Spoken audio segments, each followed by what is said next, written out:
नमस्कार, welcome to career 247। मैं हूं प्रशांत धवन। नाउ कितनी एक अजीब बात है, भारत में आज के समय हॉटेस्ट टॉपिक है कि रणबीर अलाहाबादिया के दिमाग में क्या चल रहा है। इसको लेकर सुप्रीम कोर्ट ने एनालिसिस दिया है, dirt on your mind etcetera etcetera. मगर ग्लोबल स्टेज में अगर हम देखें तो प्रेसिडेंट डोनाल्ड ट्रंप ने खुद ये मुद्दा रेज कर लिया है मीडिया के सामने कि आखिर हम लोग $21 मिलियन इंडिया को क्यों पे कर रहे थे वोटर टर्नआउट के लिए। भारत में इलेक्शंस में लोग वोट करे ना करे, इससे हमें क्या, why were we paying this. Now again, ये यूएसए के प्रेसिडेंट हैं डोनाल्ड ट्रंप, इनका आज के समय काम है यूएसए का जो एक्स्ट्रा खर्च है ये कम किया जाए। तो इनकी भाषा यही होगी कि भारत के पास तो काफी पैसा है, भारत को वोटर टर्नआउट के लिए हम लोग अपनी जेबों से $21 मिलियन क्यों दे रहे थे। इनका क्वेश्चन ये है कि जो बाइडेन के टाइम में यूएस एड का ऐसा उपयोग क्यों किया जा रहा था। ऑब्वियसली जो $21 मिलियन का पैसा भारत में आना था ये डोनाल्ड ट्रंप ने कैंसिल कर दिया है। मगर इन्होंने क्वेश्चन यहां पर रेज किया है कि किस हद तक इतना सारा पैसा बिना वजह फॉरेन कंट्रीज में भेजा जा रहा था। ये जो छोटी सी क्लिप है ये मैं आपको दिखाना चाहता हूं डोनाल्ड ट्रंप की। अजीब बात देखिए, भारत में अभी भी ना इस टॉपिक पर हाई लेवल डिस्कशन हो नहीं रहा कि आखिर USA millions of dollars India के वोटर टर्नआउट में क्यों खर्चने वाला था, इनका प्लान क्या था। Well, why are we giving $21 million to India? They got a lot of money. They're one of the highest taxing countries in the world in terms of us. We can hardly get in there because their tariffs are so high. I have a lot of respect for India. I have a lot of respect for the Prime Minister. He just left, as you know, 2 days ago. But we're giving $21 million for voter turnout. It's voter turnout in India. $29 million to strengthen political landscape in Bangladesh. That is so generic. It could be anything. Strengthen the political landscape. It's vague for a reason. Doge says we spent $21 million for voter turnout in India. Now imagine if the Indian government spent $21 million for voter turnout in America and Trump won. When they do it, it's election interference. When we do it, it's strengthening the political landscape. ना Donald Trump भी आज के समय उतने ही surprised हैं जितने हम हैं। हमें भी पता नहीं कि US government voter turnout, Bharat में वोटर टर्नआउट बढ़ाने के लिए $21 मिलियन अभी खर्चने वाली थी। और इससे पहले भी अभी तो पुराना ऑडिट और भी होना बाकी है। हमें पता नहीं कि यूएस एड की आड़ में किस हद तक इंडिया के इलेक्शंस में, वोटिंग पैटर्न्स में यूएसए का पैसा यूज किया जा रहा था। और आप नोट करना, डोनाल्ड ट्रंप ने यह भी कहा है मैं भारत की इज्जत करता हूं एज ए कंट्री, मैं इंडिया के प्राइम मिनिस्टर की भी इज्जत करता हूं।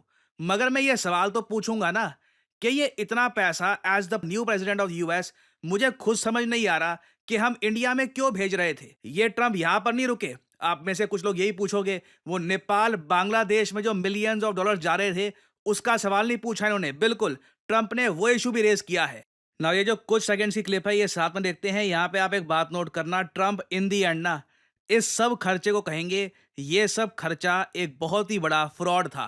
$20 million for fiscal federalism in Nepal. अब फिस्कल फेडरलिज्म के लिए यूएस खर्च रहा था $20 मिलियन नेपाल में। Listen to these numbers. This is all fraud. These are all fraud, ये खुद ही कह रहे हैं। ये जो इंडिया वाले नंबर है, ये जो नेपाल वाले नंबर है, दिस इज ऑल फ्रॉड।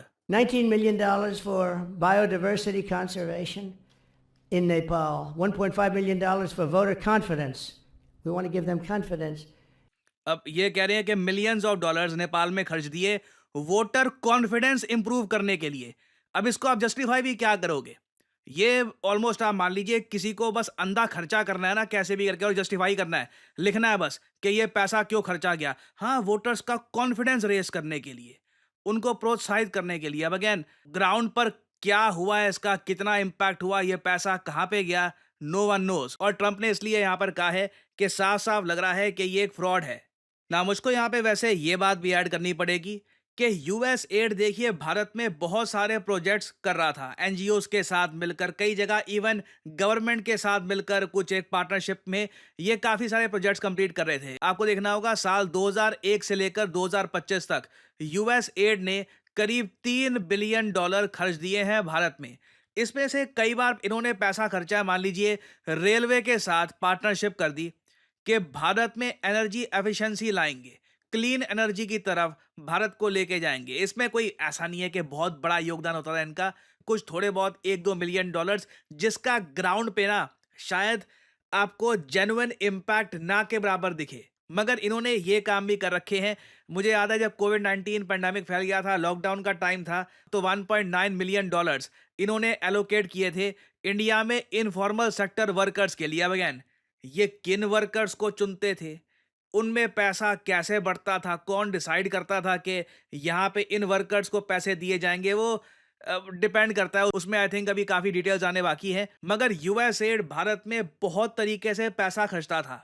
और आप नोट करना, डोनाल्ड ट्रंप स्पेसिफिकली उन्हीं केसेस को हाईलाइट कर रहे हैं जहां पर देखकर जेन्युइनली सरप्राइज होता है, शौक सामने आता है कि ये सब पैसा यूएस एड का यहां पर क्यों खर्चा जा रहा है। क्योंकि एक बार को आप कह लो, ठीक है, यूएस एड का पैसा है इंडिया में इनफॉर्मल सेक्टर वर्कर्स को सपोर्ट करने के लिए, ठीक है, 1.9 मिलियन डॉलर्स खर्चे जा रहे हैं, जस्टिफाइबल है, ठीक है, यूएस गवर्नमेंट में आप इसको जस्टिफाई कर सकते हो। मगर किसी देश में लोग जाकर वोट करें या ना करें, वोटर टर्नआउट को इन्फ्लुएंस करने के लिए आप पैसा क्यों खर्चोगे, ये एक क्वेश्चन रेस करता है जेन्युइनली। और मुझे वैसे यहाँ पर यह भी ऐड करना पड़ेगा कि ऐसा नहीं है कि भारत में कोई भी इसके बारे में बातचीत नहीं कर रहा यूएस एड के बारे में। पार्लियामेंट में आपको याद होगा क्वेश्चन रेस किया गया था, मैंने एक वीडियो इस पर बनाई थी। मगर मैं कहूँगा ओवरऑल ना इंडिया में जो फोकस है ओवरऑल एज ए कंट्री, वो इस टॉपिक पर इतना है नहीं जितना होना चाहिए। भारत के प्रधानमंत्री के जो एडवाइजर हैं संजीव सान्याल साहब, इन्होंने ऑन रिकॉर्ड रिसेंटली ही बोला है कि यूएस एड इतिहास का सबसे बड़ा स्कैम है।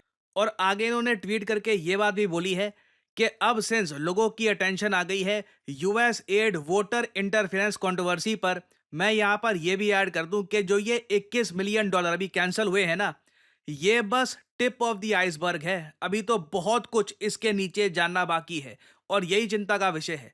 मैं कहूंगा किस हद तक यहाँ पे यूएस इन्वॉल्व था इंडिया के इलेक्शंस में, genuinely we need to investigate. क्योंकि यहाँ पर पीएम के एडवाइजर कह रहे हैं it is part of a much wider global narrative management system that extends to world bank, और बाकी इंटरनेशनल ऑर्गेनाइजेशंस भी यहाँ पर शामिल थी। इंडियन गवर्नमेंट इस सब प्रेशर को पुशबैक कर रही थी बहुत लंबे समय से। और इनका यहाँ पर यह भी कहना है कि कई जो बायस्ड इंडेक्सेस सामने आते थे, जैसे कि ग्लोबल हंगर, वहां पे रैंकिंग को इस तरीके से दिखाना कि जहां पे आप चाहते हो सरकार बदल जाए वहां पे रैंकिंग नीचे हो, फिर उस रैंकिंग को और हाईलाइट करना, ये सब इसका पार्ट था। तो अगेन देखिए, इस पर बातचीत तो हो रही है बट इस पर एक प्रॉपर इन्वेस्टिगेशन की नीड है।